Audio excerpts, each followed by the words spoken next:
ഇന്ന് പകൽക്കാലം ലോകമൊക്കെയും അമ്മമാരെ ആദരിക്കുന്ന ദിവസമാണ്. പക്ഷേ ഒരു ദിവസം ആദരിച്ചത് കൊണ്ട് കാര്യമാകുന്നുണ്ടോ എന്നുള്ളതാ പ്രശ്നം. പിന്നെ ഒരു ദിവസമെങ്കിലും ആദരിക്കുന്നല്ലോ എന്നുള്ളതാ സന്തോഷം. അപ്പം നമുക്ക് ദൈവസന്നിധാനത്തിൽ ദൈവമായ കർത്താവ് നമ്മുടെ അപ്പനും അമ്മയുമാണ്. അവൻ്റെ മുഖത്തേക്ക് നോക്കി അവൻ ചെയ്ത നന്മകളെയൊക്കെ ഓർത്ത് അമ്മയെ ഓർക്കുമ്പോൾ തന്നെ ദൈവം നമുക്ക് അമ്മയെപ്പോലെ നമ്മെ ആശ്വസിപ്പിക്കുകയും നമ്മെ സഹായിക്കുകയും ചെയ്ത അവസരങ്ങൾ ഓർത്തിട്ട് നമുക്ക് കർത്താവിനെ സ്തുതിക്കാം. സങ്കീർത്തനക്കാരൻ പറയുന്നത് പോലെ, ഞാൻ എൻ്റെ കണ്ണുകൾ ദൈവത്തിലേക്ക്, സകലത്തെയും സൃഷ്ടിച്ച ദൈവത്തിലേക്ക് ഉയർത്തുന്നു. എൻ്റെ സഹായം എവിടെ നിന്ന് വരും? ആകാശത്തെയും ഭൂമിയെയും ഉണ്ടാക്കിയ യഹോവയിൽ നിന്ന് വരുന്നു. അതായിരിക്കട്ടെ നമ്മുടെ പ്രത്യേക ചിന്ത. നമ്മുടെ കണ്ണ് കർത്താവിലേക്ക് മാത്രം ഉയർത്താം. വേറെയുള്ള എല്ലാ ചിന്തകളും അല്പം നേരത്തേക്ക് നമുക്ക് വിട്ടുകളഞ്ഞിട്ട് ദൈവസന്നിധാനത്തിൽ നമുക്ക് കർത്താവിനെ സ്തുതിക്കാം, വാഴ്ത്താം, മഹത്വപ്പെടുത്താം. എല്ലാവരും അവരുടെ ഹൃദയം കർത്താവിലേക്ക് ഒന്ന് കേന്ദ്രീകരിക്കട്ടെ. നമുക്ക് അല്പസമയം ദൈവത്തെ ആരാധിക്കാം. നമ്മൾ പാടി, അതൊരു പാട്ടായിട്ട് അങ്ങ് പോകാതെ നമുക്ക് ആത്മാർത്ഥമായി, സങ്കീർത്തനക്കാരൻ പറയുന്നു, ദൈവസന്നിധാനത്തിൽ അവന് കൊടുക്കേണ്ടുന്ന മഹത്വമാണ് കൊടുക്കേണ്ടത്. പലപ്പോഴും നമ്മൾ വാ തുറന്ന് സ്തോത്രമൊക്കെ ചെയ്യും, പക്ഷേ അത് ഹൃദയത്തിൽ നിന്നുള്ളതാണെങ്കിൽ മാത്രമേ അതിനെ അർത്ഥമാകുന്നുള്ളൂ. ദൈവസന്നിധാനത്തിലെ സത്യനമസ്കാരികളെയാണ് കർത്താവ് നോക്കിക്കൊണ്ടിരിക്കുന്നത്.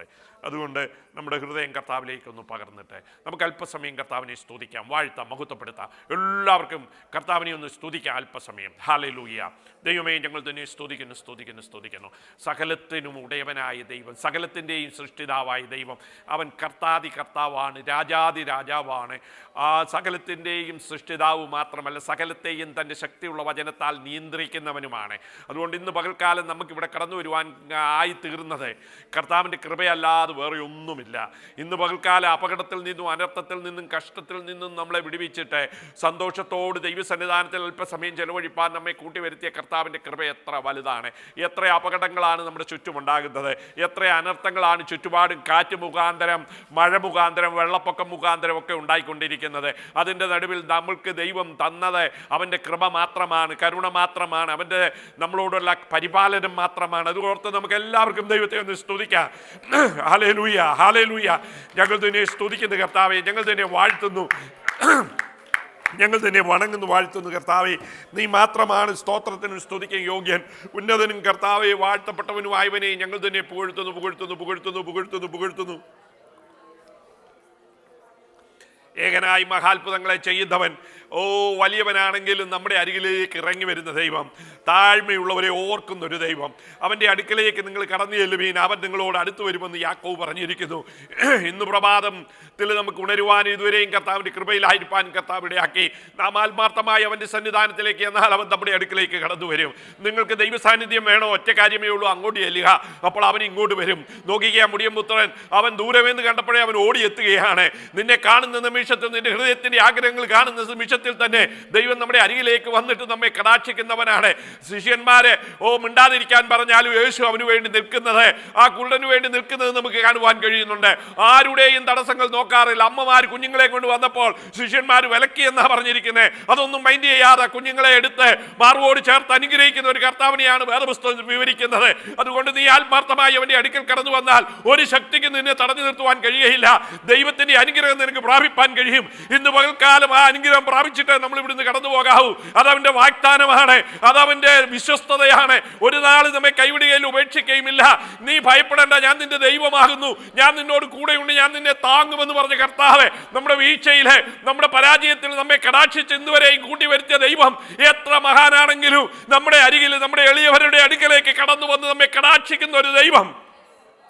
ആർക്കും വേണ്ടാത്ത ലെഗിയോന്റെ അടുക്കലേക്ക് കടന്നു പോകുന്ന, 38 വർഷം ആശ്രയമില്ലാത്തവന്റെ അടുക്കലേക്ക് കടന്നു ചെല്ലുന്ന, എല്ലാവരാലും വെറുക്കപ്പെട്ട ശമരിയ സ്ത്രീയുടെ അടുക്കലേക്ക് കടന്നു ചെല്ലുന്ന ഒരു കർത്താവിനെയാണ് നാം കാണുന്നത്. ഇന്ന് രാവിലെ അങ്ങനെയുള്ള ഒരു ദൈവം, ആരെയും കൈവിടാത്ത ഒരു ദൈവം, ഏത് വിധത്തിലുള്ളവർക്കും ആശ്വാസം പകരുന്ന ഒരു ദൈവമാണ് നമ്മുടെ ദൈവം. ഹല്ലേലൂയ. അവൻ സ്തുതിക്ക് യോഗ്യനാണ്, അവൻ മഹത്വത്തിന് യോഗ്യനാണ്. നാം സ്തുതിച്ചാലും സ്തുതിച്ചില്ലേലും അവന് ലോകത്തിൽ എല്ലായിടത്തും അവന് സ്തുതിയുണ്ട്. എന്നാൽ ഇന്ന് പകൽക്കാലം നാമുമായിട്ടുള്ള ആത്മാർത്ഥ ബന്ധത്തിൽ അവന്റെ സന്നിധാനത്തിൽ സ്തുതിക്കുന്നത് നേരുള്ളവർക്ക് ഉചിതമെന്ന് ദൈവത്തിന്റെ വചനത്തിൽ പറഞ്ഞിരിക്കുന്നു. ഇന്ന് പകൽക്കാലം അവൻ ആരാണെന്ന് കണ്ടുകൊണ്ട്, അവന്റെ മഹിമ കണ്ടുകൊണ്ട്, അവൻ ചെയ്ത ഉപകാരങ്ങളെ ഓർത്തുകൊണ്ട് ചുരുങ്ങിയ പ്രാർത്ഥനകൾ പലർക്കായി ദൈവസന്നിധാനത്തിൽ അർപ്പിക്കാം. എന്നും പ്രാർത്ഥിക്കുന്നവരല്ലാതെ മറ്റു ചിലർ കൂടെ പ്രാർത്ഥിക്കാം. Praise the Lord.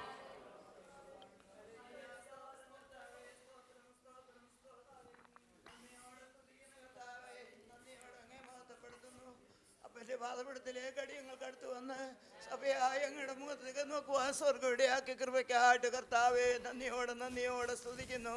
അപ്പ അവിടുന്ന് ഏത് സകല ഉപകാരങ്ങളെ ഓർത്ത് ഞങ്ങൾ നന്ദി നിറഞ്ഞ ഹൃദയത്തോടുകൂടി അങ്ങേ സ്തുതിക്കുകയാണ് കർത്താവേ.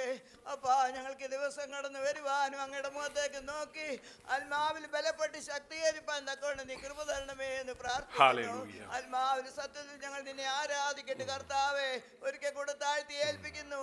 നന്മയ്ക്കാക്കി തീർക്കണം, മഹത്വം എടുക്കണമേ യേശുവിന്റെ നാമത്തിൽ തന്നെ. ആമേൻ. Praise the Lord, praise the Lord, praise the Lord. ഹല്ലേലൂയ, ഹല്ലേലൂയ, ഹല്ലേലൂയ, ഹല്ലേലൂയ. കർത്താവ് ഞങ്ങളുടെ ജീവിതത്തിൽ നൽകി തന്ന നല്ല സമയത്തിന് ഒരാഴ്ച ഞങ്ങളെ പരിപാലിച്ചു. നിന്റെ ചെറുകടയിൽ ഞങ്ങളെ ഓരോരുത്തരെയും കർത്താവെ ആപത്തുകൾ കൂടാതെ വണ്ണം കണ്ണിന്റെ കൃഷ്ണമണി പോലെ ഞങ്ങളെ പരിപാലിച്ച നിന്റെ ദയക്കായ സ്തോത്രം കർത്താവെ. വീണ്ടും നിനക്ക് നന്ദി പറയുവാൻ നിന്റെ പാദപീഠത്തിൽ അടികൾ കടന്നു വന്നിരിക്കുമ്പോൾ സ്വർഗത്തിലെ ദൈവത്തിന്റെ സാന്നിധ്യം ഹല്ലേലൂയ ആരംഭം മുതൽ അവസാനം വരെ ഞങ്ങളുടെ ജീവിതത്തിൽ വെളിപ്പെടുവാൻ കർത്താവ് ഇടയാക്കണമേ. ഒരു ദിവസം നീ ഞങ്ങൾക്ക് നൽകി തന്നത് തന്നെ ഞങ്ങളുടെ ജീവിതത്തിൽ ഏറ്റവും വലുതായിട്ട് നിനക്ക് നന്ദി പറയുവാനുള്ളതാണല്ലോ കർത്താവേ. നീ ചെയ്യുന്ന ആ ഉപകാരങ്ങൾ ഓരോന്നും ഓർത്ത് കർത്താവേ ദൈവത്തിന് നന്ദിയുള്ള ഹൃദയത്തോട് ദൈവത്തെ സ്തുതിപ്പാനും മഹത്വപ്പെടുത്തുവാനും ഇന്ന് പൽക്കാൻ ഞങ്ങൾക്ക് ഇടയാക്കണമേ. ഇന്നത്തെ ആരാധന വയ്ക്കുന്ന കർത്താവേ നല്ല സാക്ഷ്യങ്ങളെ തരണമേ. നിന്റെ ദാസന്മാരിൽ കൂടി ഞങ്ങൾക്ക് നല്ല ആലോചനകളെ ഞങ്ങൾക്ക് നൽകി തരണമേ കർത്താവേ. പെറ്റമ്മയെക്കാൾ ഉറ്റ സ്നേഹിക്കുന്ന സ്വർഗത്തിലെ ദൈവത്തിന്റെ സ്നേഹം ഞങ്ങളുടെ ജീവിതത്തിൽ ഓരോ ദിവസവും രുചിച്ചറിഞ്ഞുകൊണ്ടിരിക്കുന്നതിനാൽ നമ്മുടെ സ്തോത്രം. കടന്നു വന്നവർക്കായി സ്തോത്രം. രോഗികളും ബലഹീനരായി ആരെങ്കിലും കടന്നു വന്നിട്ടുണ്ടെങ്കിൽ നീ അവരെ ബലപ്പെടുത്തണമേ, ശക്തീകരിക്കണമേ. ദൈവത്തിന് ഞങ്ങൾക്ക് ചൈതന്യം തരുന്നതാണ്, ഞങ്ങളെ ധൈര്യപ്പെടുത്തുന്നതാണ്. അതിനാൽ നിന്റെ ദാസന്മാരെ അഭിഷേകം ചെയ്തു കൊള്ളണമേ എന്ന് പ്രാർത്ഥിക്കുന്നു കർത്താവേ. എല്ലാ ശുശ്രൂഷകളും നിന്റെ നാമത്തിന് കർത്താവേ ഞങ്ങൾ സമർപ്പിച്ച് പ്രാർത്ഥിക്കുന്നു. നീ ഞങ്ങളുടെ പ്രാർത്ഥന കേട്ടതിനായി സ്തോത്രം. സർവേശ്വരന്റെ നാമത്തിൽ തന്നെ ആമേൻ.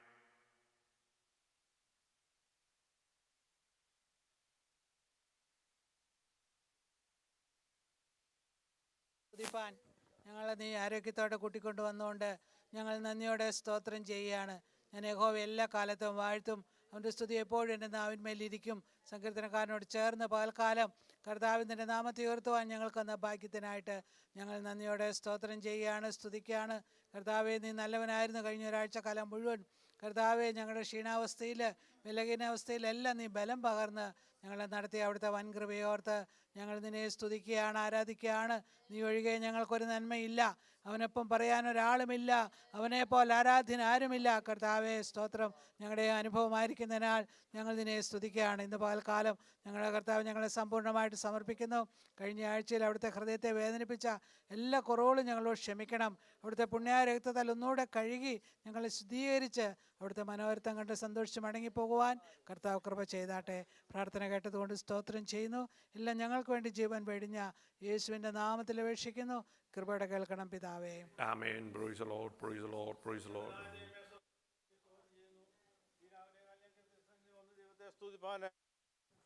പാടുവാനെ ആരാധിപ്പാനെ ദൈവം കൃപ ചെയ്തതിനായി സ്തോത്രം ചെയ്യുന്നു. കഴിഞ്ഞ ഒരാഴ്ചക്കാലം സഭയായ വ്യക്തികളായ കുടുംബങ്ങളായി ഞങ്ങളെ പരിപാലിച്ച ദൈവത്തിൻ്റെ വിശ്വസ്തയ്ക്കും പരിപാലനത്തിനെ സ്തോത്രം ചെയ്യുന്നു. അടികളുടെ കണ്ണിനെ കണ്ണിലും കാലിനെ വീഴ്ചയിൽ നിന്നും പ്രാണനെ മരണത്തിനും വിടുവിച്ച് ഞങ്ങൾ സന്തോഷത്തോടും ആരോഗ്യത്തോടും ബലത്തോടും ഇന്ന് രാവിലെ സന്നിധിയിൽ കടന്നു വന്ന് ദൈവത്തിന് മഹത്വം കരയേറ്റുവാൻ ദൈവം കൃപ ചെയ്യാനായി നന്ദിയോട് സ്തോത്രം ചെയ്യുന്നു.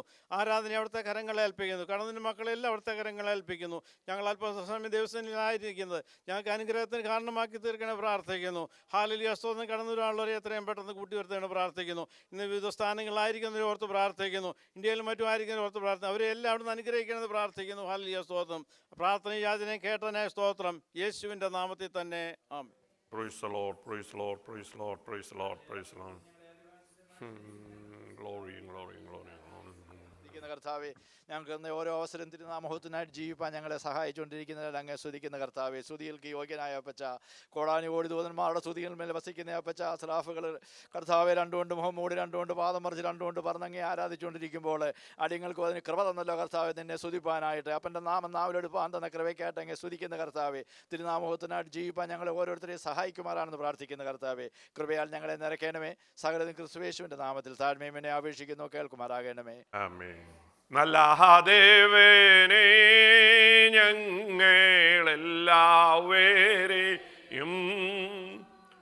നല്ലാതെ നിന്നിഷ്ടത്തെ ചൊല്ലിടേണമേ. നല്ല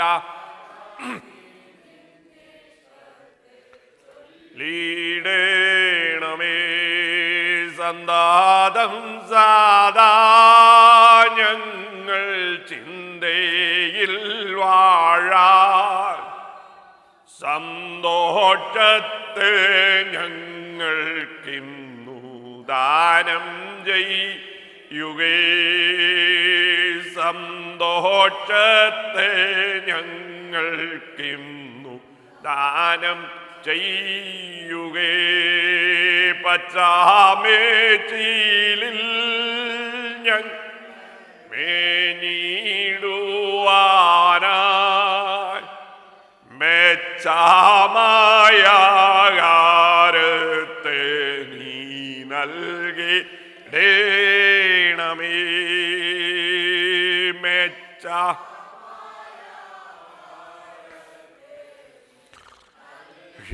ീടേണമേ നല്ല ദേവനെ ഞങ്ങളെല്ലാവരെയും നല്ലതാക്കി നിന്നിഷ്ടത്തെ ചൊല്ലിടേണമേ നല്ലതാക്കി നിന്നിഷ്ടത്തെ ചൊല്ലിടേണമേ.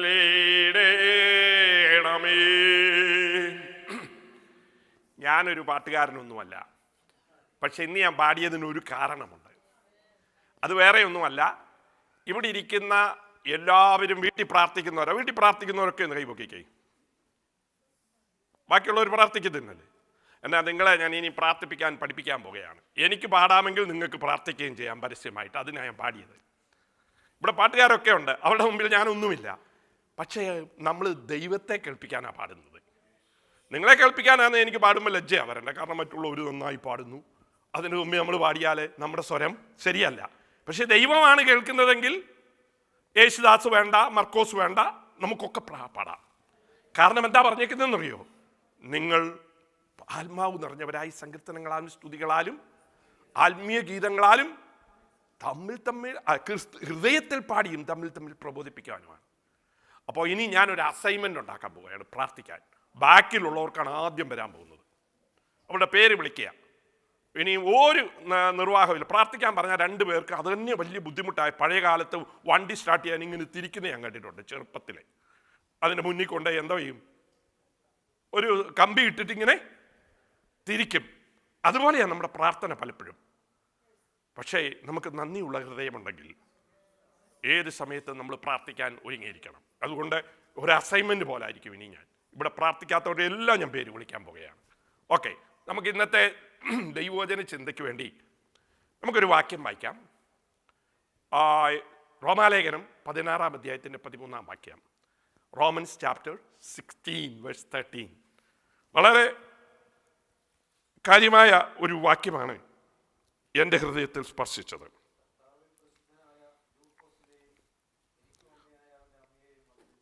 മതി. ഇവിടെ വളരെ പരിചയം ഒന്നും ഉണ്ടാകാൻ സാധ്യതയില്ലാത്ത 2 പേരുടെ പേര് പറയുക. ഒന്ന് റൂഫസിൻ്റെയും അലക്സാണ്ടറിൻ്റെയും അപ്പനായ ശിമയോനെ നമ്മൾ യേശുവിൻ്റെ ക്രൂശ് ചുമക്കുന്ന ഒരാളായിട്ട് കണ്ടിട്ടുണ്ട്. അതേ റൂഫസാണിത്. അപ്പം റൂഫസിൻ്റെ അമ്മയുടെ പേരൊന്നും പറഞ്ഞിട്ടില്ല. പക്ഷെ ഒരു കാര്യം പറയാണ്, ആ അമ്മ എൻ്റെ കൂടെ അമ്മയാണ്. ഇന്നതാണ് എൻ്റെ ഹൃദയത്തിൽ തോന്നുന്നത്. നമ്മളെ ഇവിടെ ഇരിക്കുന്ന മിക്ക മാതാക്കളും 1-2 കുഞ്ഞുങ്ങളുടെ അമ്മയാണ്, അല്ലെ 2-3 പേരുടെ. അതിൽ നിങ്ങൾക്ക് സന്തോഷമുണ്ട്. അമ്മമാരെ ബഹുമാനിക്കുന്ന ദിവസം, അവരെ ആദരിക്കുന്ന ഈ ദിവസം വളരെ നല്ലൊരു കാര്യമാണ്. പക്ഷെ ബൈബിൾ ഒരു സ്റ്റെപ്പ് കൂടെ മുന്നോട്ടാണ് പറഞ്ഞിരിക്കുന്നത്. റൂഫസിൻ്റെ അമ്മയാണ്, അതിന് യാതൊരു സംശയവുമില്ല. അലക്സാണ്ടറിൻ്റെ അമ്മയാണ്. പക്ഷെ എങ്ങനെയാ പൗലോസിൻ്റെ അമ്മയായി തീരുന്നത്? അതാണ് എൻ്റെ ഹൃദയത്തിൽ സ്പർശിച്ചത്. പൗലോസ് എന്ന് പറയുന്ന മഹാനുഭാവൻ, സ്കോളർ, ദൈവത്തിന് വേണ്ടി ഏതുമെന്തുമായി തീർന്ന, ഞാൻ എല്ലാവരെയും നേടേണ്ടതിന് എന്തുമാകുമെന്നാ പറഞ്ഞേ. അങ്ങനെയുള്ള ഒരു മനുഷ്യൻ, വളരെ ഡിസേണിങ് ആയിട്ടുള്ള മനുഷ്യൻ, വളരെ കാര്യങ്ങളെ സാഹചര്യം കൊണ്ട് മനസ്സിലാക്കി പ്രതിവിധി ഉണ്ടാക്കുന്ന മനുഷ്യൻ. അല്ലാതെ പെട്ടെന്ന് എടിജിത്തി ആടി പറയുന്ന പത്രോസിനെ പോലെയല്ല, എന്തുമേതും പറഞ്ഞു പിടിപ്പിക്കുന്ന യോഹന്നാനെ പോലെ യാക്കോബിനെ പോലെയല്ല. വളരെ കാര്യനിഷ്ഠയോടെ ഗ്രഹിച്ച് കണ്ട് കാര്യങ്ങൾ പറയുന്നവൻ. അദ്ദേഹം പറയാണ്, രൂപസിൻ്റെ അമ്മയാണ്, പക്ഷെ എൻ്റെയും അമ്മ. അമ്മയെന്ന് പറയുമ്പോൾ നമുക്കറിയാം, അമ്മ എല്ലാം കുഞ്ഞുങ്ങൾക്ക് വേണ്ടി സമർപ്പിക്കാത്ത ഒന്നുമില്ല. അവരുടെ ഉദരം കൊടുത്തിട്ടാണ് കുഞ്ഞ് ഉണ്ടാകുന്നത്, മുലകൾ കൊടുത്തിട്ടാണ് കൊച്ചിനെ വളർത്തുന്നത്, അവരുടെ മടിയാണ് കൊച്ചിന് ഇരിക്കുന്ന സ്ഥലം, ഏണാണ് കൊച്ചിനെ കൊണ്ടു നടക്കുന്നത്, കൈകൊണ്ടാണ് ബാക്കിയുള്ള കാര്യങ്ങളെല്ലാം ചെയ്യുന്നത്, ചുംബനം കൊടുത്ത് ശരീരം മുഴുവൻ കൊടുത്ത് അതിനെ സന്തോഷിപ്പിക്കാറുണ്ട്. ഒരു കാല് കൊണ്ട് പിടിച്ച് ഒരു കൈ കൊണ്ട് പിടിച്ചിട്ടൊക്കെയാണ് കുളിപ്പിക്കുന്നത് വഴക്കാളി പിള്ളേരെ. അമ്മ ആദ്യം തൊട്ട് എല്ലാം ചെയ്യും, പഠിപ്പിക്കും, പ്രൊട്ടക്റ്റ് ചെയ്യും, എല്ലാവിധ കാര്യങ്ങളും ചെയ്യും. അപ്പോൾ അമ്മയുമായിട്ട് ഏറ്റവും അഭിവാദ്യ ബന്ധമുണ്ട് അല്ലേ? ആ അമ്മയെക്കുറിച്ച് നമുക്കറിയാം, രൂപസിൻ്റെ അമ്മ എല്ലാം ചെയ്തു. പക്ഷേ പൗലോസിൻ്റെ അമ്മ എങ്ങനെ ആയത്? അങ്ങനെ ആകാൻ പറ്റുമോ? പൗലോസ് അമ്മയെന്ന് പറഞ്ഞാൽ എന്താണ് വീക്ഷിക്കുന്നത് അല്ലേ? നമുക്കതൊന്ന് നോക്കാം. പൗലോസിൻ്റെ അമ്മയാകണമെങ്കിൽ പൗലോസ് അമ്മയെക്കുറിച്ച് ഒരു കൺസെപ്റ്റ് ഉണ്ട്. അതെ, 1 തെസ്സലോനിക്കർ 2-ാം അധ്യായത്തിൽ താൻ അമ്മയെ പോലെ ആ സഭയ്ക്ക് പ്രവർത്തിച്ചെന്നും പറഞ്ഞ് ചില ക്വാളിഫിക്കേഷൻ പറയുന്നുണ്ട്. അപ്പൊ ഇത് കണ്ടാലേ തനിക്ക് ഒരാളെ അമ്മയായിട്ട് അംഗീകരിക്കാൻ പറ്റുള്ളൂ. അങ്ങനെയല്ലേ? നമ്മളെ ഇന്ത്യൻ രൂപ കണ്ടിട്ടുണ്ട്, ഇവിടെ വന്നപ്പോൾ ഡോളറും കാണുന്നു. ഡോളർ കണ്ടത് കൊണ്ട് അത് ഡോളറാണെന്ന് നമുക്ക് പെട്ടെന്ന് തിരിച്ചറിയാവുന്നത്. പണ്ട് ഞാൻ കാനഡയിൽ താമസിക്കുമ്പോൾ ഇസ്രയേൽ യാത്ര ചെയ്യാൻ വേണ്ടി പണം കളക്ട് ചെയ്തു. പണം കളക്ട് ചെയ്തിട്ട് ഞാൻ എത്ര പ്രാവശ്യം എണ്ണിയിട്ടും 3600 രൂപ കാണുന്നില്ല. 25 പേരും ഞാനും 26 പേരാണ് പോകുന്നത്. രൂപ ക്രാഷ് എല്ലാവരും തന്നു. ഞാൻ എണ്ണി നോക്കിയിട്ട് 3600 രൂപ കാണുന്നില്ല. ആ തല തിരിഞ്ഞു നോക്കി, തിരിച്ചു നോക്കി, മറിച്ചു നോക്കി, എല്ലാം.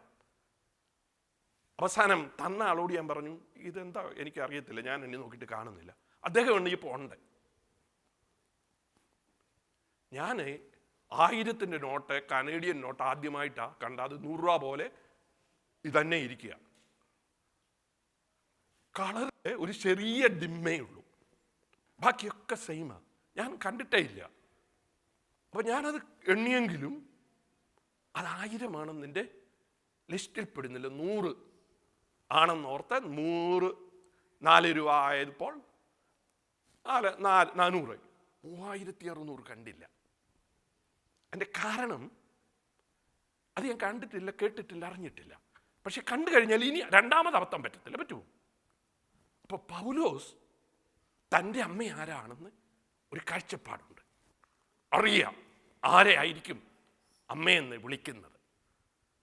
അത് നോക്കാം. തെസ്സലോനിക്ക ലേഖനം, അവിടെ പൗലോസ് ആ സഭയോട് പറയാണ്, ഞങ്ങൾ നിങ്ങളുടെ മുമ്പിൽ എങ്ങനെയായിരുന്നു? ഒരമ്മയെപ്പോലെ ആയിരുന്നത്രേ. അമ്മ എങ്ങനെ കാര്യങ്ങൾ ചെയ്യുന്നു, അമ്മ ഏത് വിധത്തിലാണ് കാര്യങ്ങൾ ചെയ്യുന്നതെന്നൊക്കെ താനെ വളരെ വ്യക്തമാക്കി പറഞ്ഞിരിക്കുക. ഒന്നാമത് വായിച്ചേ 7-ാം വാക്യം.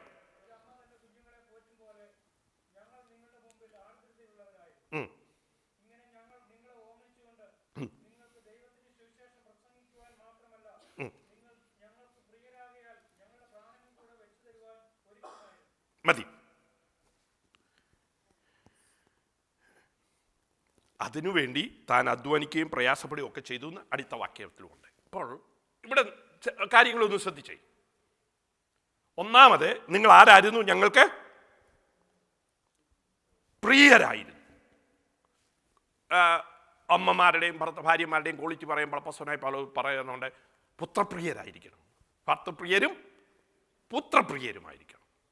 അപ്പോൾ ഇവിടെ പൗലോസ് പറയാണ്, താനാ എഴുതിയത് ദൈവാത്മാവിൽ, ഒരമ്മ ആരായിരിക്കണം? പുത്രപ്രിയരായിരിക്കണം. അപ്പോൾ അത് തീത്തോസിന്റെ ലേഖനം 2-ാം അധ്യായത്തിന്റെ ആരംഭ ഭാഗത്താണ്. അപ്പൊ താൻ എഴുതിയത്, താൻ പറയാണ്, ഞങ്ങൾക്ക് നിങ്ങൾ ആരാണ്? പ്രിയരാകയാൽ. അപ്പോൾ ഒന്നാമത്തെ ഒരമ്മ ആകണമെങ്കിൽ അതിനോട് പ്രിയം വേണം. ഇന്നിപ്പോൾ ഒരുപാട് പ്രിയമില്ലാത്ത അമ്മമാരുണ്ട്. കൊച്ചുങ്ങളെ കല്ലയിലടിച്ച് കൊന്നവരെ, സമുദ്രത്തിലിട്ട് കൊല്ലുന്നവരെ, മുക്കിക്കൊല്ലുന്നവരെ, ശ്വാസം മുട്ടിച്ച് കൊല്ലുന്ന ഒരുപാട് അമ്മമാരെ കുറിച്ച് എന്നും നമ്മൾ വായിക്കാറുണ്ട്. അവരൊന്നും അമ്മമാരല്ല, അവരൊക്കെ മൃഗത്തെക്കാൾ ശോചനീയമായ നിലയിൽ ഇടപെടുന്നവരാണ്. ഇന്ന് ഞാൻ ഗ്രൂപ്പിൽ ഒരു ഫോട്ടോ ഇട്ടിട്ടുണ്ട്. അതൊരു കോഴി തൻ്റെ കുഞ്ഞുങ്ങളെ മഴയത്തിൽ സൂക്ഷിക്കുന്ന ഒരു ഫോട്ടോയാണ്. അതിനവർ കൊടുത്തിരിക്കുന്നത് കെയർ ചെയ്യുന്ന ഒരു അമ്മയുടെ ഒരുപാട് ഉദാഹരണവും കൊടുത്തിട്ടുണ്ട്. അപ്പോൾ അമ്മയ്ക്ക് കുഞ്ഞുങ്ങളോട് പ്രിയം വേണം, ഒന്ന്. രണ്ടാമത് എഴുതിയിരിക്കുന്നത് എന്താ? ഞാൻ നിങ്ങളുടെ ഇടയിൽ ഇരുന്നപ്പോൾ പോറ്റിപ്പുലർത്തി. എങ്ങനെ പോറ്റിപ്പുലർത്തി? ഈ മൂശാട്ട എന്ന് പറഞ്ഞല്ല, പിന്നെ ഓമനിച്ച് ആർദ്രതയോടെ ആശ്വസിപ്പിച്ചു. നോക്കിക്കേ, ക്വാളിറ്റി. ഓമനിച്ചത് ആർദ്രതയോടെ ആശ്വസിപ്പിക്കാൻ. അപ്പൊ പ്രിയപ്പെട്ടവരൊക്കെ കൂടെ അങ്ങനെ ചെയ്യാൻ പറ്റത്തുള്ളൂ, അല്ലേ? അല്ലാത്ത ആരെയും അങ്ങനെ ചെയ്യാൻ പറ്റുമോ? നമുക്ക് പ്രിയമില്ലെങ്കിൽ ഇതൊന്നും നമ്മൾ ചെയ്യത്തില്ല. പിന്നെ അടുത്തതെന്താ പറയുന്നത്? പോറ്റിപ്പുലർത്തി. അതെങ്ങനെയാ പോറ്റിപ്പുലർത്തിയേ? 2 കാര്യമാണ് താൻ പറയുന്നത്. ഒന്ന്, തങ്ങൾ എന്തിനു വേണ്ടി വന്നു? എന്തിനു വേണ്ടിയാ വന്നത്? പ്രിയരാകയാൽ ഞങ്ങൾ സുവിശേഷം പ്രസംഗിച്ചു, ദൈവവചനം നിങ്ങൾക്ക് തന്നു. ദൈവവചനം തന്നെന്ന് പറയുമ്പോൾ ഞാൻ ഓർത്തു, ഇത് വല്ലതും അമ്മയുടെ ജോലിയാണോ എന്ന് ഞാനിങ്ങനെ ചിന്തിച്ചു. അപ്പോൾ എനിക്കൊരു ഐഡിയ വന്നു. ഒരമ്മയെ പൗലോസ് കാണിക്കുന്നുണ്ട് വ്യക്തമായിട്ട്. അത് തിമോഥെയോസിന്റെ അമ്മയെ.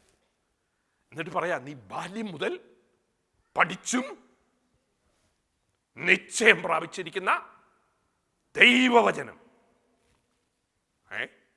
ഇവരാരാ? ഇവരൊരു യഹൂദ സ്ത്രീയാണ്.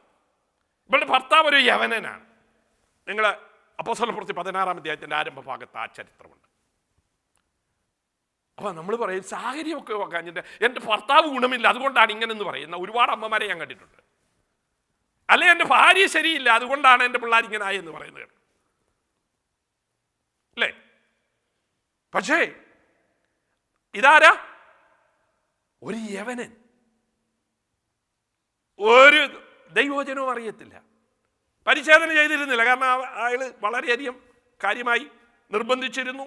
യവനായ സംസ്കാരം നടത്താനാണ് ആ അപ്പൻ തീരുമാനിച്ചത്. അപ്പൊ നമ്മുടെ ഉപാധിക്കൊന്നും ഒരർത്ഥവുമില്ല. എന്താ? ചെറുപ്പം മുതൽ അപ്പോസ്തലനായ പൗലോസ് അമ്മ പറഞ്ഞ വാചകമല്ല, അവനെ കണ്ടും കേട്ടും അവനെ അറിഞ്ഞും കൂടെ നടന്ന, മകനെ പോലെ കൊണ്ടു നടക്കുന്ന അപ്പോസ്തലനായ പൗലോസ് പറയാ, നീ ദൈവവചനത്തിൽ നിപുണനാണ്. എന്താ? ചെറുപ്പം മുതൽ നീ വായിച്ചതല്ല, പഠിച്ചും നിശ്ചയം. അമ്മമാരെ, നിങ്ങൾ എത്രമാത്രം പിള്ളേർക്ക് വചനം പറഞ്ഞു കൊടുക്കാറുണ്ട്? ഇപ്പൊ ഞാൻ അമ്മയോടെ പറയുന്നുള്ളൂ, അപ്പന്മാരോടല്ലല്ലോ പറയുന്നത്. എത്രമാത്രം അതിനുവേണ്ടി സമയം ചെലവഴിക്കും?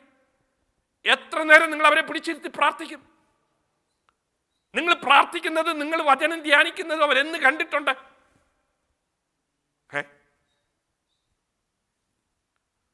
വചനം പഠിച്ചും നിശ്ചയം പ്രാപിച്ചിരിക്കുന്നത്. ഇവിടെ അപ്പോസ്തലനായ പൗലോസ് പറയുന്നത്, ഞങ്ങൾ സുവിശേഷം അറിയിച്ചു. രണ്ടാമത്, നിന്നിൽ കണ്ട വിശ്വാസം. 2 തിമോഥെയോസ് 2-ാം അധ്യായം 1 മുതൽ താഴോട്ട് 5 വരെയുള്ള വാക്യങ്ങളിൽ അമ്മയെയും വലിയമ്മയെക്കുറിച്ചും അവരുടെ വിശ്വാസത്തെക്കുറിച്ചും, നിന്നിലുള്ള വിശ്വാസം അവരിൽ ഞാൻ ആദ്യം കണ്ടെത്തറേ. അപ്പോൾ ദൈവവചനം മാത്രമല്ല, വിശ്വാസത്തിൻ്റെ ജീവിതം. വിശ്വാസത്തിൻ്റെ പ്രവൃത്തി, വിശ്വാസത്തിൻ്റെ ആഴം ആരിൽ കണ്ടു? വലിയമ്മയിൽ കണ്ടു, അമ്മയിൽ കണ്ടു. അപ്പോൾ വാചകമടിക്കുന്ന ഒരു കുടുംബമല്ല. ഭർത്താവ് ആരല്ല? ദൈവവൈതലല്ല. എങ്കിലും തങ്ങൾക്ക് ലഭിച്ച വിശ്വാസം കാത്തു സംരക്ഷിക്കുവാൻ, നിങ്ങൾക്ക് വിശ്വാസം കാത്ത് രക്ഷിക്കണമെങ്കിൽ ശരിയായ സാഹചര്യം അല്ലെങ്കിൽ നിങ്ങൾക്ക് ഒന്നാമത് വേണ്ടത് കമ്മിറ്റ്മെൻ്റ് ആണ്, കൺവിക്ഷനാണ്, കറേജാണ്. അല്ലേ?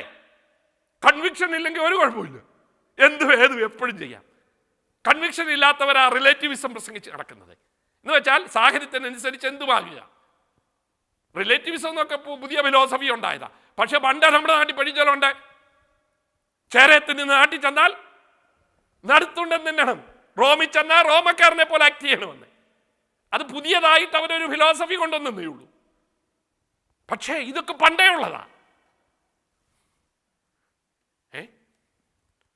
പക്ഷേ ദാനിയേലിനെ നോക്ക്, ഞാൻ പറയാണ്, രാജാവിൻ്റെ ഭക്ഷണം കൊണ്ടും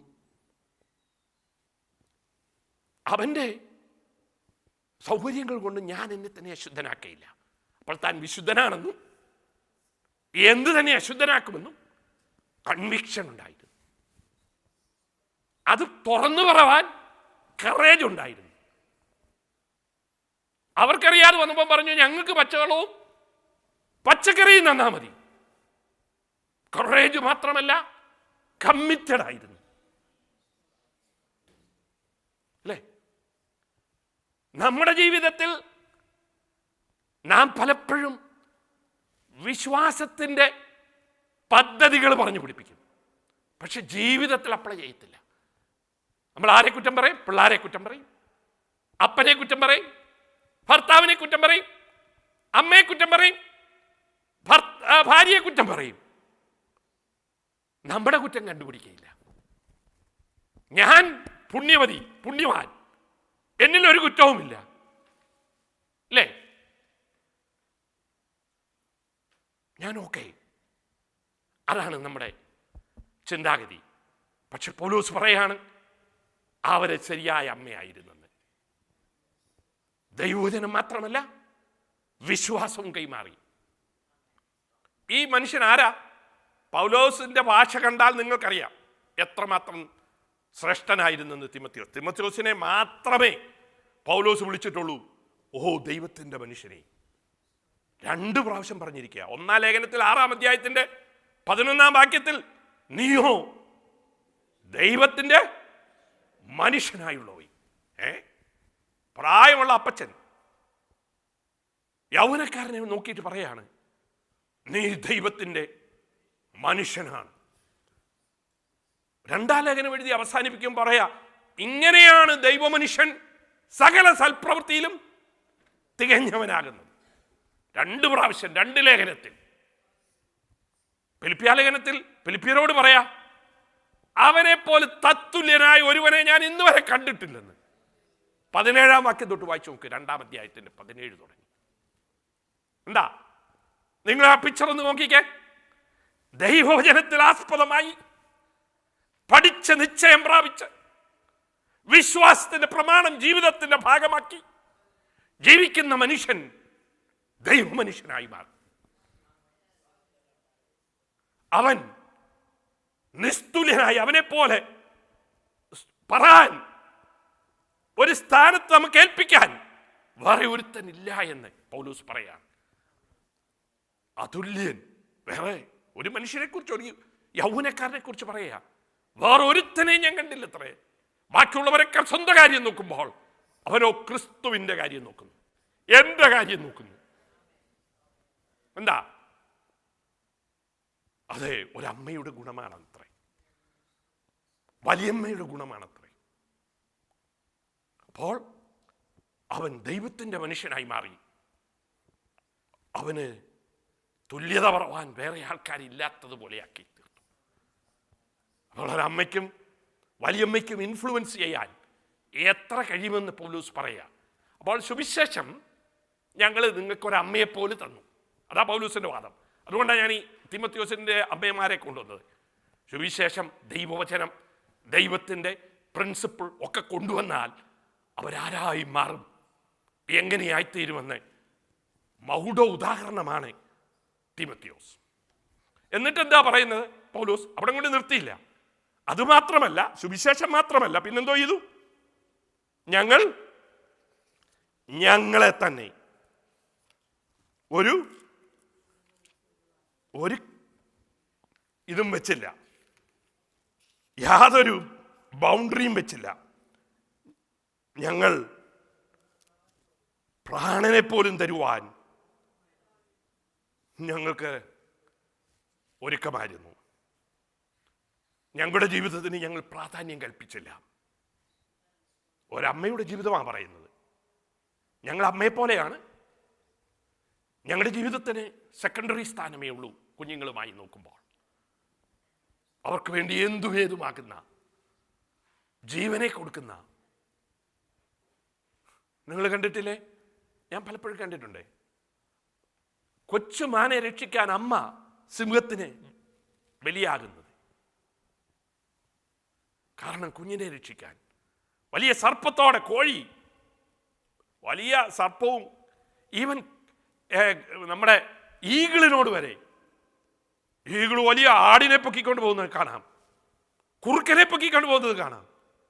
വലിയ വലിയ ജീവികളെ കൊണ്ടുപോകുമ്പോൾ ഒരു തള്ളക്കോഴി അതിൻ്റെ ജീവൻ വെടിഞ്ഞ്, ജീവനെ തൃണൽ ഗണിച്ച് അതിൻ്റെ കുഞ്ഞുങ്ങൾക്ക് വേണ്ടി പുറകെ കറന്ന് ഈ ഈഗിളിനെ തോൽപ്പിക്കുന്ന ഞാൻ കണ്ടിട്ടുണ്ട്. അത് വലിപ്പം കൊണ്ടല്ല, അതിൻ്റെ കമ്മിറ്റ്മെൻ്റ് കൊണ്ട്. നിങ്ങളെ ഹണി ബാഡ്ജേഴ്സിനെ കണ്ടിട്ടില്ലേ?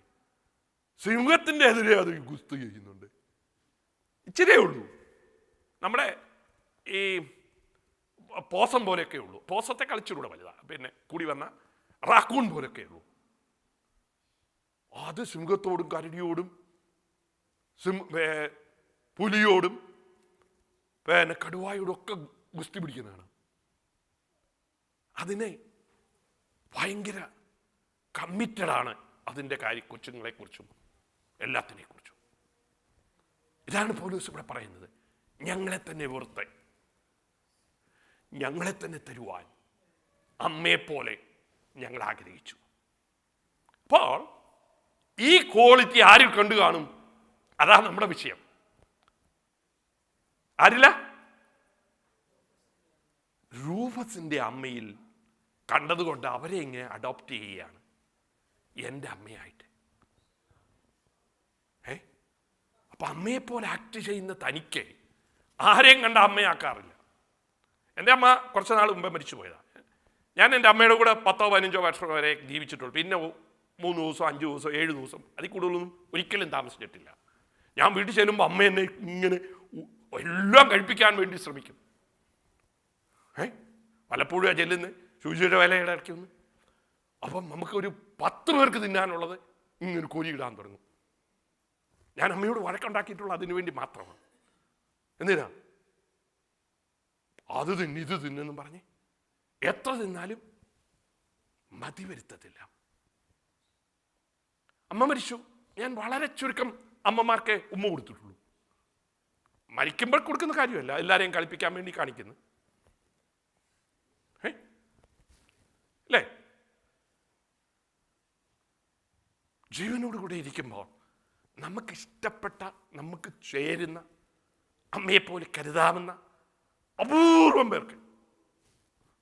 സാധാരണ എനിക്ക് അങ്ങനെ ഒരു നേച്ചറില്ല. സെലിം വരെ കംപ്ലൈൻറ്റ് ചെയ്യാറുണ്ട്. പക്ഷേ നമ്മുടെ ജീവിതത്തിൽ ചിലരോട് നമുക്ക് എന്തുണ്ട്? അമ്മയെപ്പോലുള്ള പ്രിയമുണ്ട്. അത് വെച്ചുപിടിപ്പിക്കുന്നതല്ല,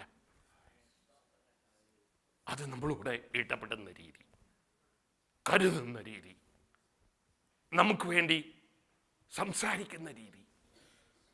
പൗലോസ് പറയാണ്, ആ അമ്മ രൂപസിൻ്റെ അമ്മ മാത്രമല്ല, എൻ്റെയും അമ്മയാണ്. ഇവിടെ ഇരിക്കുന്ന അമ്മമാരെ പ്രസംഗിച്ചു പോയി നിങ്ങളെല്ലാം കേൾക്കും, എനിക്കറിയാം. അങ്ങോട്ട് നോക്കും, ആ പിള്ളേർ നടക്കുമ്പോൾ ഇങ്ങോട്ട് നടക്കും, അതെല്ലാം നിങ്ങൾ നോക്കും അതിനിടയ്ക്കിരുന്ന്. എന്നാൽ നിങ്ങളെക്കുറിച്ച് എത്ര പേര് പറയും, അമ്മമാരല്ല, കുഞ്ഞുങ്ങളല്ല, പ്രസവിച്ച മക്കളല്ല, വെളിയിൽ ഒരാൾ എൻ്റെ റിയൽ അമ്മയാണ്. പറഞ്ഞു മനസ്സിലായി? നിങ്ങളുടെ മക്കൾ പറയും അതെനിക്ക് കുഴപ്പമൊന്നുമില്ല, നിങ്ങൾ എന്ത് വേണേലും കൊടുക്കും അല്ലേ? ഭർത്താവ് കൊടുക്കലെന്ന് പറഞ്ഞാലും ഒളിച്ചും പാത്തും ഒക്കെ നിങ്ങൾ കൊടുക്കും, എനിക്കറിയാം. അവരുടെ വാദമല്ല, അവർക്ക് വേണ്ടി നിങ്ങളൊക്കെ ചെയ്യും. പക്ഷെ വേറെ അമ്മയില്ലാത്ത പൗലൂസിനെ പോലെ വീട്ടിൽ നിന്ന് ഇറക്കി വിട്ട, ആരുമില്ലാത്ത, ആരും പരിഗണിക്കാത്ത ഒരാളെ എൻ്റെ അമ്മയാണ് എന്ന് പരസ്യമായി പറവാൻ എന്ത് ക്വാളിഫിക്കേഷനാണ് ദൈവം നിങ്ങളിൽ കാണുന്നത്? അതാണ് എന്നെ സ്പർശിച്ചത്. അമ്മമാരെ കുറിച്ച് എനിക്കറിയാം, അവരെല്ലാം നല്ലതാണ്. പക്ഷെ നിങ്ങൾ നിങ്ങളുടെ ബൗണ്ടറി വിട്ടിട്ട് എൻ്റെ അമ്മ എന്ന് വെറുതെ അമ്മയെന്ന് വിളിക്കുകയല്ല, നമ്മൾ അയലോകത്തെ അച്ചാനെ അപ്പച്ചാന്ന് വിളിക്കുന്ന പോലെ മാറി. ബാക്കി എന്തുവാ പറയുന്നത് നമുക്കറിയത്തില്ലയോ? ഇത് ദൈവജനത്തിൻ്റെ അവസാനം അവരെ ഉയർത്തുന്ന, അപ്രിഷ്യേറ്റ് ചെയ്യുന്ന, സ്തോത്രം ചെയ്യുന്ന ഓർമ്മയിൽ നിന്ന് താൻ എഴുതുകയാണ്, എനിക്കൊരമ്മയുണ്ട്, അത് രൂപസിൻ്റെ അമ്മയാണ്. പ്രിയമുള്ളവരെ, അതിന് നമുക്ക് കഴിഞ്ഞില്ലെങ്കിൽ ദൈവം നമുക്ക് നൽകിയിരിക്കുന്ന റോളിൽ പരാജയമാണ്. ഞാൻ ഒരാളെ കൂടെ കാണിക്കാം. അമ്മേ ഒരിക്കൽ എല്ലാവരും എടുത്ത് ന്യായാധിപന്മാരുടെ പുസ്തകം 5-ാം അധ്യായത്തിൻ്റെ 7-ാം വാക്യം. ന്യായാധിപന്മാരുടെ പുസ്തകം 5-ാം അധ്യായത്തിൻ്റെ 7-ാം വാക്യത്തിൽ, ദബോരയായ ഞാൻ എഴുന്നേൽക്കും വരെ, ഇസ്രയേലിൻ്റെ മാതാവായി എഴുന്നേൽക്കും വരെ നായകന്മാർ ഇസ്രയേലിൽ അശേഷം അറ്റുപോയിരുന്നത്രേ. നേതാക്കന്മാരില്ല, ആണുങ്ങൾ മുന്നോട്ട് വരുന്നില്ല, എല്ലാവരും ഭയപ്പെട്ട് ഒളിച്ചിരിക്കുകയാണ്. ഗിദെയോനെ നമുക്കറിയാം, തൻ്റെ കാര്യം നോക്കും. നമ്മൾ പറയും അയ്യോ ഒളിച്ചും പാത്തും ഒക്കെ ചെയ്യുന്നു, പക്ഷേ തൻ്റെ കാര്യം മാത്രമേ നോക്കുന്നുള്ളൂ. ഞാൻ മുമ്പേ പറഞ്ഞ പോലെ തൻ്റെ കയ്യിൽ നോക്കുന്നല്ലോ എന്നുള്ള നമ്മുടെ സന്തോഷം. ബാക്കിയുള്ളവരൊന്നും നോക്കുന്നില്ല അല്ലേ? അപ്പോൾ താൻ ആരായിരുന്നു? ഒരു പ്രവാചകി. നോക്കിക്കാം 4-ാം അധ്യായം. 4-ാം അധ്യായത്തിൽ പറഞ്ഞിട്ടുണ്ട്, അതിൻ്റെ 4 മുതൽ, ആ കാലത്ത് ലിപ്പിദോസിന്റെ ഭാര്യയായ ദബോറ എന്ന പ്രവാചകി ഇസ്രയേലിന് ന്യായപാലനം ചെയ്തു. അവളെ എഫ്രൈം പർവ്വതത്തിൽ രാമിക്കും ബഥേലിനും മധ്യയുള്ള ദബോറയുടെ ഈന്തപ്പനയുടെ കീഴിൽ പാർത്തിരുന്നു. ഇസ്രയേൽ മക്കൾ ന്യായവിസ്താരത്തിന് അവളുടെ അടുക്കൽ ചെല്ലുക പതിവായിരുന്നു. ഓക്കെ, അപ്പൊ ഇവളൊരു പ്രവാചകിയായിരുന്നു. എല്ലാവരും അവളുടെ അടുത്ത് കേട്ടു, കാരണം ആണുങ്ങളൊന്നുമില്ല. 5-ാം അധ്യായത്തിലുള്ള പരസ്യമായി പറയാ ഒറ്റ ഒരുത്തനും ഇല്ലായിരുന്നു. അപ്പൊ ഞാൻ ആ സ്ഥാനം ഏറ്റെടുത്തു. ഏതാ? ഞാൻ പ്രവാചകി എന്ന സ്ഥാനമല്ല ഏറ്റെടുത്തത്, പിന്നെ ആരാ? ഇസ്രയേലിന്റെ മാതാവായി എഴുന്നേൽക്കും വരെ. അതാ എന്നെ സ്പർശിച്ച വാക്യം. അപ്പൊ ലോകത്തിന്റെ അധോഗതിക്ക് മാറ്റം വരുത്താൻ, ലീഡർഷിപ്പിന്റെ പ്രശ്നത്തിന് ഉത്തരമായിരിക്കാൻ, ഭാര്യ എന്നുള്ള അത് താഴെ പറഞ്ഞിട്ടുണ്ട്, ആരുടെ ഭാര്യയാണെന്ന്. ആ സ്ഥാനം മാറി.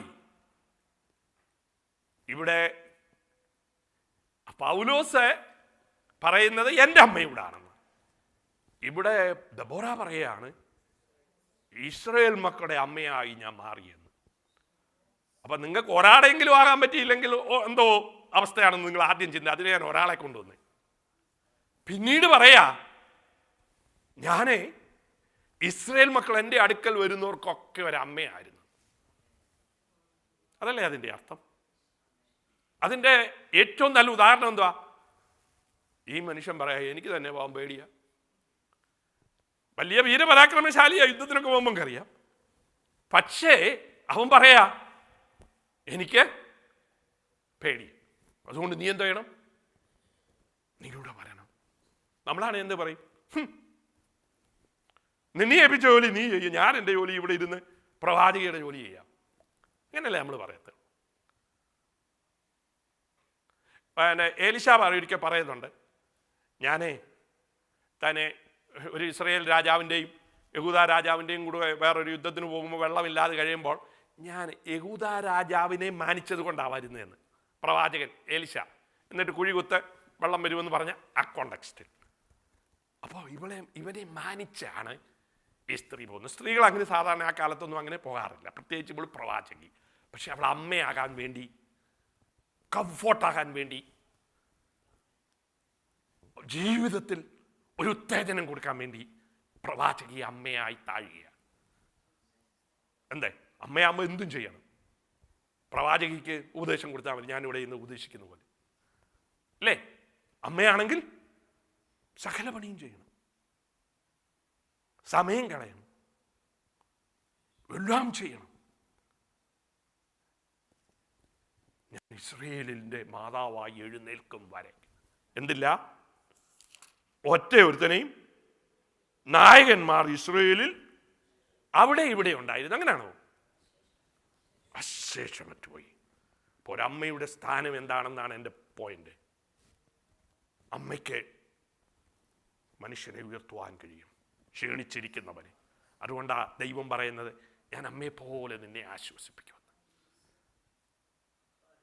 കോഴി തൻ്റെ കുഞ്ഞുങ്ങളെ ചിറങ്കീഴിൽ സൂക്ഷിക്കുന്ന പോലെ ഞാൻ നിങ്ങളെ പ്രൊട്ടക്റ്റ് ചെയ്യുവാൻ താല്പര്യമുണ്ട്, വാദിക്കുവാൻ താല്പര്യമുണ്ട്. എന്തുകൊണ്ടാണ് കത്തോലിക്കർ അമ്മയെ തെരഞ്ഞെടുത്തേ, അപ്പനെ തെരഞ്ഞെടുക്കാതെ?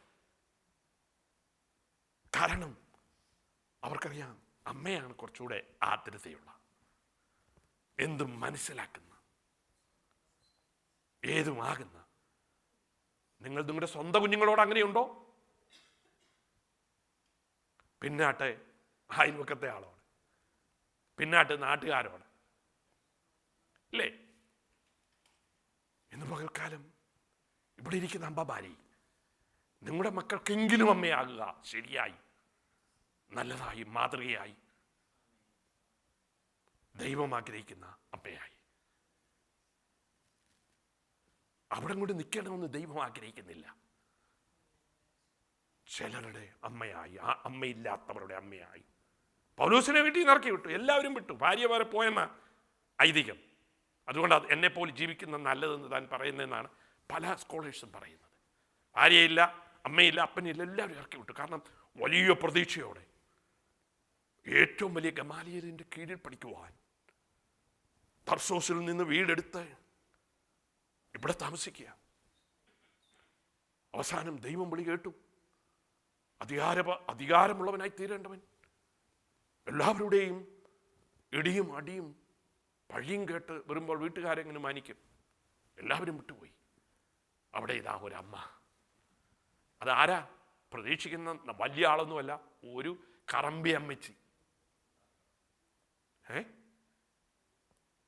സിമിയോൻ ആരാ? കുറേനക്കാരന്. അവൻ്റെ ഭാര്യ ആരാ? കുറേനക്കാരത്തിയായിരിക്കും, എഴുതി വെച്ചിട്ടില്ല. ആദ്യത്തെ സ്കോളേഴ്സും ദൈവമക്കളും ഒക്കെ ആഫ്രിക്കയിൽ നിന്ന് വന്ന വലിയ മനുഷ്യരാണ്. അവരാണ് അറിയപ്പെടുന്ന സെയിൻസ് ആൻഡ് സ്കോളേഴ്സ്, അലക്സാണ്ട്രിയക്കാർ. ഇവിടെ ഇതാ നമ്മളാരും ഇപ്പോഴും വില കൊടുക്കാത്ത ഒരമ്മ മുന്നോട്ട് വരികയാണ്. അപ്പോൾ താൻ്റെ കളർ കണ്ടുകൊണ്ടല്ല, താനെ ഒരു വയലിൽ വേല ചെയ്തവൻ്റെ ഭാര്യയാണ്. തൻ്റെ ഓക്കുപ്പേഷൻ അല്ല കാര്യം, കളറല്ല കാര്യം, തൻ്റെ ഹൃദയമാണ് കാര്യം, തൻ്റെ മനസ്സാണ് കാര്യം. അപ്പം നിങ്ങൾ പറഞ്ഞേക്കാം, അയ്യോ എന്നെ നോക്കിയാൽ എന്താ പറയാൻ, ഞാൻ ഇച്ചിരിയല്ലേ ഉള്ളൂ, എനിക്കെന്തോ ചെയ്യാൻ കഴിയും, ഞാൻ ഇന്നാരല്ലേ? ദൈവം അതിനാണ് ഏറ്റവും നല്ല ഉദാഹരണം കാണിച്ചിരിക്കുന്നത്. ഞാൻ സാധാരണ പറയുന്ന പോലെ, യേശു മഹാപുരോഹിതൻ്റെയോ രാജാവിൻ്റെയോ കൊട്ടാരത്തിൽ ജനിച്ചിരുന്നെങ്കിൽ അങ്ങനെയുള്ളവർക്ക് കുഞ്ഞിനെ കാണാൻ പോകാൻ പറ്റത്തുള്ളൂ. ആർക്ക് വരാൻ പറ്റുകയില്ല? ആട്ടിടേന്ന് കാണാൻ പറ്റത്തില്ല, സാധാരണക്കാരിൽ സാധാരണക്കാർ. അപ്പം ആ വിധത്തിലാണ് ദൈവം ഇടപെടുന്നത്. അപ്പോൾ നിങ്ങൾക്കൊക്കെ ആകാമെന്നാണ് പറയുന്നത്. ആ വയലിൽ ജോലി ചെയ്യുന്ന കറുത്ത നിറമുള്ള, എല്ലാവരും ശാപഗ്രസ്തൻ എന്ന് എഴുതിത്തള്ളി, കുരിശ് ചുമക്കുന്നവനൊക്കെ ശാപഗ്രസ്തൻ എന്നെഴുതിത്തള്ളുന്ന ഒരു കുടുംബത്തിൻ്റെ അങ്ങനത്തെ അനുഗ്രഹമായി തീരാമെങ്കിൽ, അമ്മയായി തീരാമെങ്കിൽ, അത് സ്വന്തം മകന് മാത്രമല്ല, സ്വന്തം മകൻ്റെ അമ്മയെന്ന് പറഞ്ഞ ശേഷം തനിക്കും അമ്മയായി തീരാമെങ്കിൽ, ഒരു പ്രവാചകയ്ക്ക് അവിടുത്തെ പരിസ്ഥിതി കണ്ട്, ലീഡേഴ്സില്ലെന്ന് കണ്ട്, നേതാക്കന്മാരില്ലെന്ന് കണ്ട്, ദൈവവേലയ്ക്ക് ആളില്ലെന്ന് കണ്ട് അവള് പ്രസിഡന്റ് അല്ലായത് അമ്മയായി മാറി. നേതാവായിട്ടല്ല കളിക്കുന്നത്, അമ്മയുടെ റോളാണ് പ്ലേ ചെയ്യുന്നത്. ഇന്ന് പകൽക്കാലം എന്നെ കേൾക്കുന്ന പ്രിയപ്പെട്ടവരെ, മാതാക്കളെ, നിങ്ങൾ നിങ്ങളുടെ മക്കൾക്ക് നല്ല അമ്മയായിരിക്കണം. വലിയ വലിയ ആൾക്കാരൊക്കെ നമ്മൾ വലുതാ പ്രതീക്ഷിക്കുന്നത്. എന്നാൽ നമ്മുടെ കർത്താവിന് വലിയൊരാഗ്രഹം, സാറായിക്ക് പേരും ഒന്ന് മാറ്റണം. എന്നിട്ട് ആരാക്കി മാറ്റണം? ഹലോ, സാറ എന്നുള്ളതിൻ്റെ അർത്ഥം എന്താ? ബഹുജാതികൾക്ക് മാതാവ്.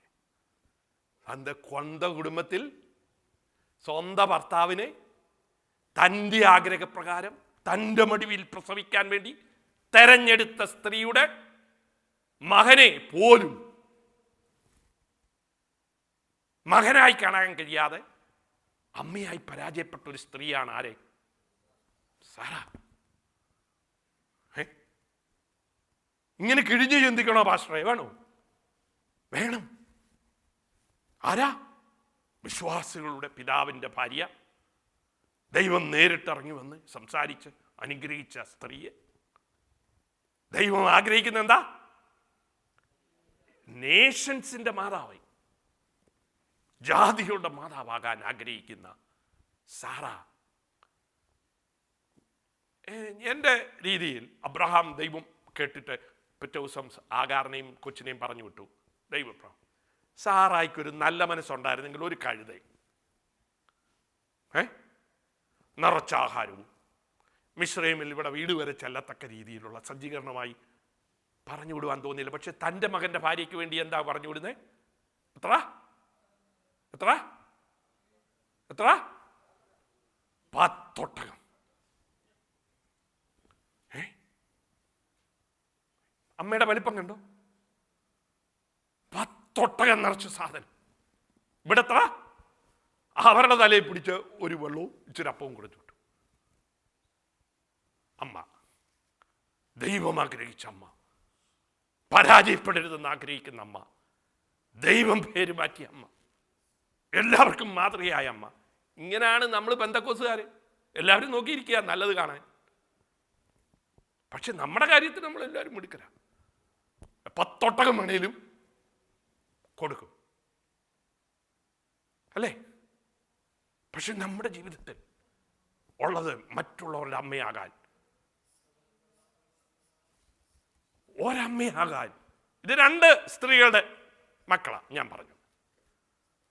നോക്കിക്കേ, നമ്മുടെ ജീവിതം എത്ര ശോചനീയമായി പോകാമെന്ന് ഞാനിങ്ങനെ വിചാരിച്ചിട്ടുണ്ട്. വിശ്വാസം തള്ളിക്കളഞ്ഞ അധമനെന്നാ വേദപുസ്തകത്തിൽ പറഞ്ഞിരിക്കുന്നത്. അവരെ പിന്നെ നമ്മൾ നന്നാക്കാനൊന്നും പറ്റത്തില്ല, അല്ലേ? ഞാൻ ഈ ആഴ്ചയിലാണ് ഏറ്റവും എനിക്ക് വളരെ നാളുകൾക്ക് ശേഷം ദുഃഖം വന്നത്. അതിൻ്റെ കാരണം, ലോകത്തിൽ ഇത്രമാത്രം ആത്മീയം വിട. ആത്മീയത്തിൽ നമുക്ക് പല കുറ്റങ്ങളും KP യോഹന്നാൻ ബ്രദറിനെ കുറിച്ച് പറയാൻ കഴിയും.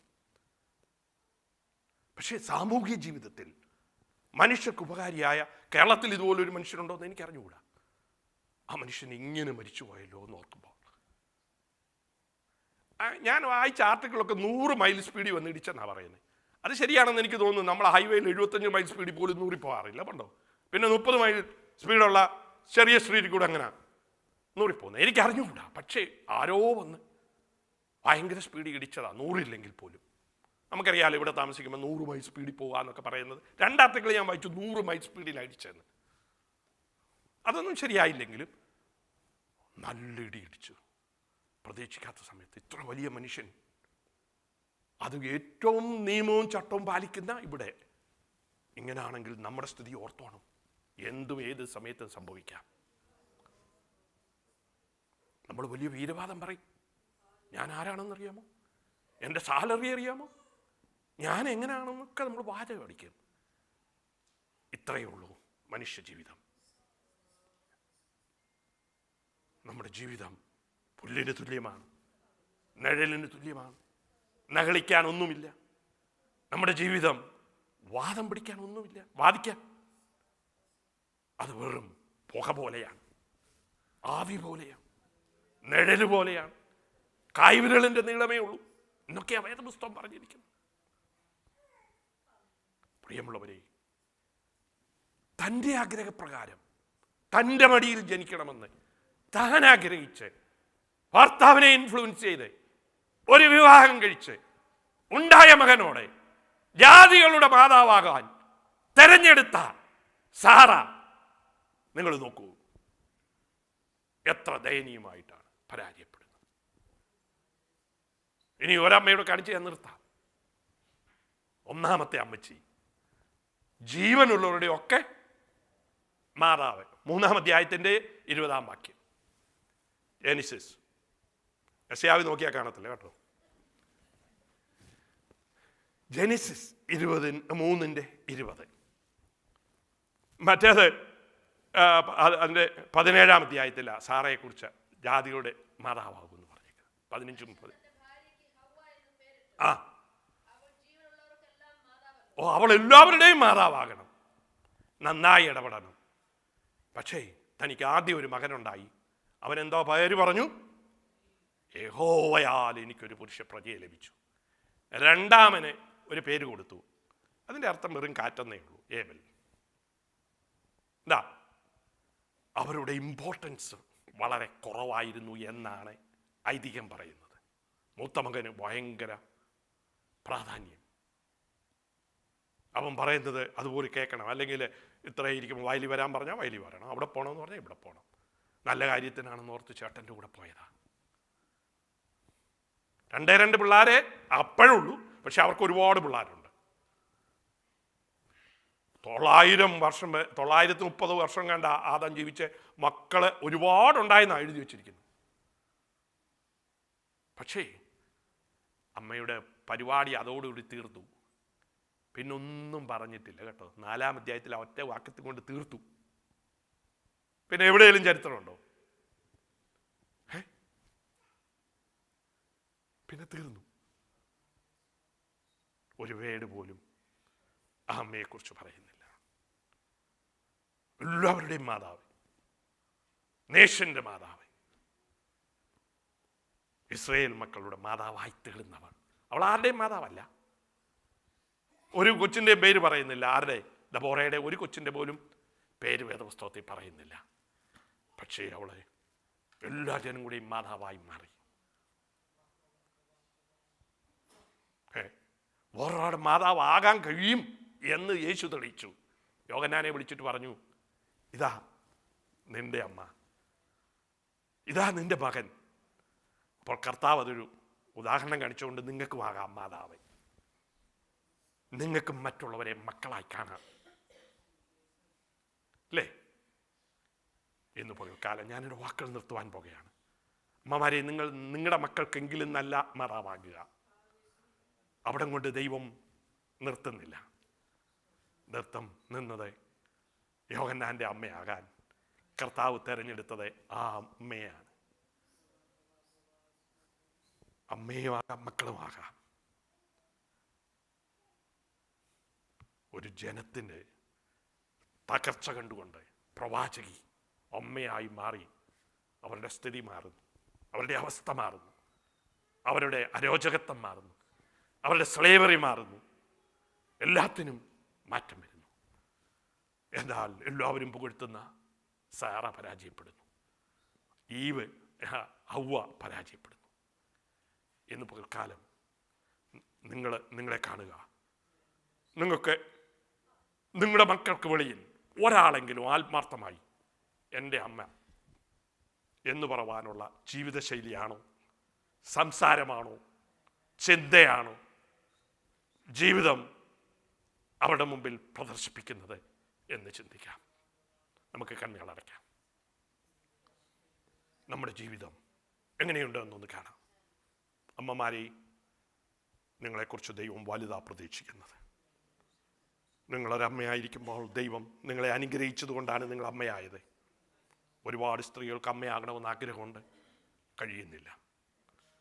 എന്നാൽ ദൈവം നിങ്ങളെ അനുഗ്രഹിച്ചു. എന്നാൽ നിങ്ങളുടെ പരിധി ദൈവം കാണുന്നത് വലുതാണ്.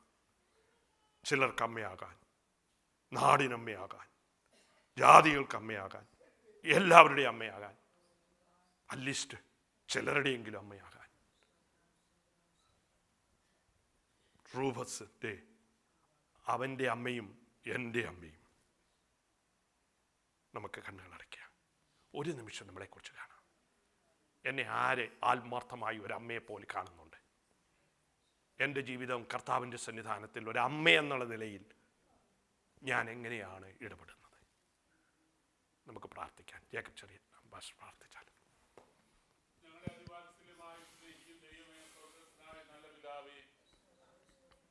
കർത്താവിൻ്റെ മക്കളായി തീരുവാൻ ഭാഗ്യം ലഭിച്ച ഞങ്ങൾ സമൂഹത്തിൽ ദൈവം ആഗ്രഹിക്കുന്ന മാതാക്കളായി, പ്രത്യേകിച്ച് വിശ്വാസികളല്ലാത്ത ആളുകൾ സഭയിലേക്ക് വരുമ്പോൾ അവർക്ക് ഭവനത്തിൽ നിന്നുണ്ടാകുന്ന പ്രതികൂല സാഹചര്യങ്ങളിൽ, കഷ്ടങ്ങളിൽ, അപമാനങ്ങളുടെ മധ്യത്തിൽ ദൈവത്തിൻ്റെ സ്നേഹത്താൽ മാതാക്കളായി ഞങ്ങളുടെ പ്രിയപ്പെട്ടവരായി തീരുവാൻ നീ ഞങ്ങളൊക്കെ ഇടയാക്കണമേ. അനുഗ്രഹിക്കപ്പെട്ട ദൈവവചനത്തിൽ കൂടെ ഞങ്ങൾ വ്യക്തിപരമായി ഞങ്ങളുടെ കുഞ്ഞുങ്ങളുടെ മാതാവോ പിതാവോ എന്നുള്ളതിലപ്പുറമായി നിത്യനായ ദൈവത്തിൻ്റെ സ്നേഹം ഞങ്ങളിൽ കൂടെ കർത്താവെ നിലനിർത്തിക്കൊണ്ട് ഞങ്ങളുടെ ജീവിതം മാതൃകയുള്ള, സാക്ഷ്യമുള്ള, ദൈവസന്നിധിയിൽ പ്രസാദമുള്ള നിലയിലായിത്തീരുവാൻ നിന്റെ വചനം ശ്രവിച്ച നിന്റെ മക്കളായ ഞങ്ങളെല്ലാവരെയും അവിടുന്ന് സഹായിക്കണമേ എന്ന് ഞങ്ങൾ അങ്ങോട്ട് പ്രാർത്ഥിക്കുന്നു. അക്ഷരാർത്ഥത്തിൽ ബയോളജിക്കൽ മദർ ആകുന്നതിനേക്കാൾ സ്പിരിച്വൽ ഫാദറും മദറും ആകുവാൻ ദൈവം ഞങ്ങളെ അവൻ്റെ ആത്മാവിനാൽ, അവൻ്റെ ശക്തിയാൽ, അവൻ്റെ ജ്ഞാനത്താൽ, അവൻ്റെ കൃപയാൽ അവൻ വിളിച്ചിരിക്കുന്ന വേലയ്ക്കിൽ ഞങ്ങളെ ആക്കി വച്ചിരിക്കുന്നു എന്ന് ഇവിടെ പ്രതിപാദിക്കപ്പെട്ട കർത്താവെ വിശുദ്ധ ദൈവ വചനത്തിലുള്ള സ്ത്രീകളെക്കുറിച്ച്, അമ്മമാരെക്കുറിച്ച്, പലരെക്കുറിച്ച് ഞങ്ങൾ വിചിന്തനം ചെയ്യുവാൻ ഇടയാക്കിയല്ലോ. ഞങ്ങളിത് കേട്ടിട്ട് കർത്താവ് മദേഴ്സ് ഡേയിൽ വചനം കേട്ടു എന്നുള്ളതല്ല, ഞങ്ങൾക്കിത് മാറ്റം വരുത്തേണ്ടടുത്ത് മാറ്റം വരുത്തുവാൻ, കർത്താവ് ജീവിതത്തിൽ ശൈലിക്ക് മാറ്റം വരുത്തുവാൻ ഇടയാക്കണമേ എന്ന് പ്രാർത്ഥിക്കുന്നു. സാറയെ പോലെയുള്ള വിളിയും തിരഞ്ഞെടുപ്പും ആഗ്രഹമൊക്കെ ഉണ്ടെങ്കിലും സെൽഫ് സെൻറ്റേഡ് ആയിട്ടുള്ള ലൈഫ് സ്റ്റൈല് ഞങ്ങൾ ചെയ്യുന്നെങ്കിൽ അതിനൊരു മാറ്റം വരുത്തുവാൻ ഈ വചന ശ്രവണം ഞങ്ങൾക്ക് ഓരോരുത്തർക്കും അവിടുന്ന് ഇടയാക്കണമെന്ന് ഞങ്ങൾ ആത്മാർത്ഥമായിട്ട് പ്രാർത്ഥിക്കുന്നു. വചനം ഐശ്വര്യമായി സംസാരിപ്പാൻ നിന്റെ ദാസനെ അഭിഷേകം ചെയ്തുകൊണ്ട് നന്ദിയോടെ സ്തോത്രം. മനോഹരമായ ഗാനങ്ങളെ കിട്ടിയല്ലോ കർത്താവേ, ഹല്ലേലൂയ. ഈ മദേഴ്സ് ഡേയിൽ എല്ലാ അമ്മമാരെയും, വല്യമ്മച്ചിമാരെയും, ആൻറ്റിമാരെയും, സഹോദരിമാരെയും എല്ലാം പ്രിയപ്പെട്ടവരും ഞങ്ങളുടെ ജീവിതത്തിൽ, ആത്മീയ ജീവിതത്തിൽ ഉത്തേജനം തന്ന് ഞങ്ങൾക്ക് വേണ്ടി ഇടിവിൽ നിന്ന് പ്രാർത്ഥിച്ച് ഞങ്ങളെ സഹായിച്ചിട്ടുള്ള എല്ലാ വാത്സല്യ മാതാക്കൾക്ക് വേണ്ടിയും ഞങ്ങൾ ദൈവത്തിന് നന്ദി പറയുന്നു, അവരെ അനുഗ്രഹിക്കുന്നു. പ്രാർത്ഥന കേട്ടുകൊണ്ട് സ്തോത്രം. കർത്താവായ യേശു ക്രിസ്തുവിന്റെ നാമത്തിൽ അപേക്ഷിക്കുന്നു, കേൾക്കുമാറാകണമേ. ആമേൻ. നമുക്ക് സാക്ഷ്യത്തിനും വലിയ സമയമില്ല, നമ്മുടെ നേരത്തെ സർവീസ് നിർത്തുന്നുണ്ട്. പിന്നെ പ്രാർത്ഥനയ്ക്കായിട്ടുള്ള വിഷയങ്ങൾ ഇന്ന് ലിസിയും